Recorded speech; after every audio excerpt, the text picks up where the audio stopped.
Light suddenly floods the room, causing my eyes to snap shut immediately. For a minute, I sit still with my eyes remaining shut. The light is probably not very bright, but the suddenness of it must have made my eyes close on reflex. It has been several minutes and my eyes are still shut, but why? Maybe I have become too accustomed to darkness. There was all that stress earlier from trying to figure out my surroundings in the dark. Now there is light, yet I cannot bring myself to look. Am I scared of something? No, that is not it. This is just me stalling and wasting time for some unknown reason. Sounds of coughs and groans help tune me back into the reality of the situation.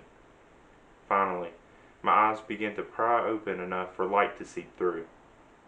It seems brighter than expected, or maybe my eyes still need more time to adjust.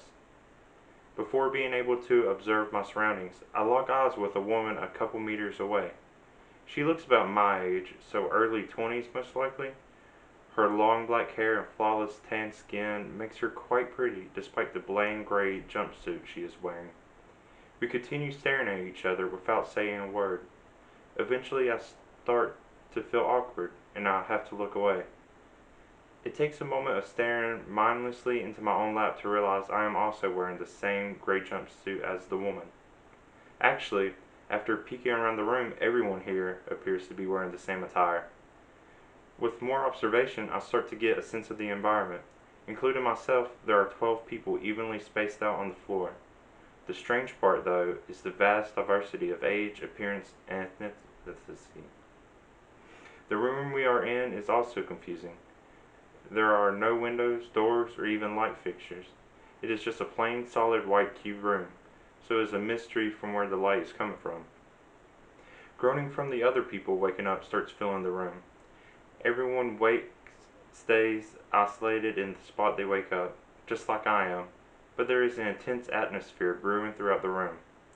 Out of the corner of my eye, I see movement to my immediate right. The woman from before is now right beside me. She seems as if she is about to say something, but a loud coughing erupts from across the room.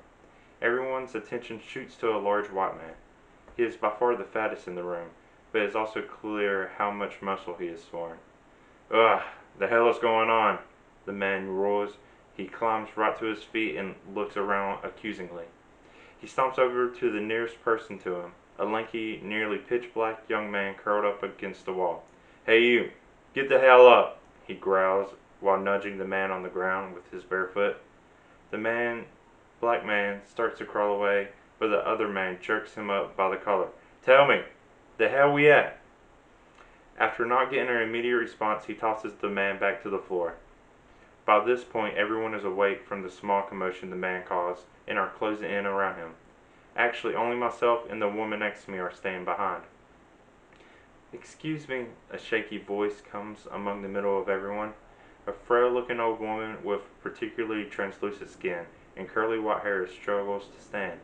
It appears she is about to fall over until another larger middle-aged woman with long brown hair and sun-damaged skin helps steady her. Thank you, dear.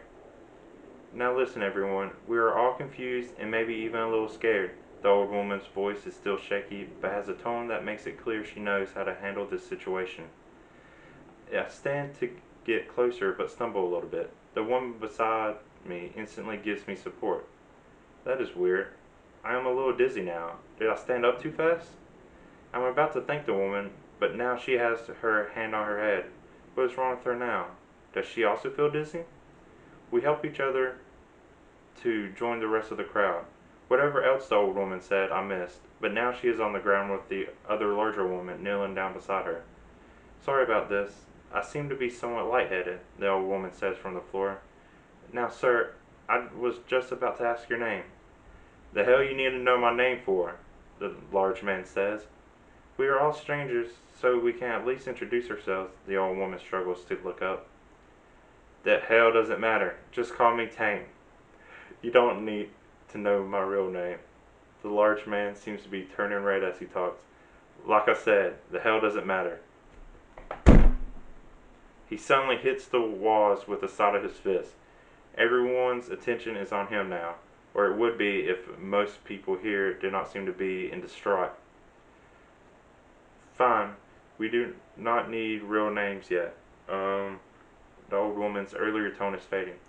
If this is the case, oh, talking seems to be really a struggle now. Call me Teresa. At this point, mostly everyone is back to the floor, clutching their head. Even the woman next to me seems to be in peril. The hell is wrong with everyone? Get the hell back up! By now, only the large man and I are still standing. This is also when my head starts spinning. My vision is blurry, I can hardly see. The pain in my head is overbearing and causes me to drop to the floor flat on my back. Ah, the hell!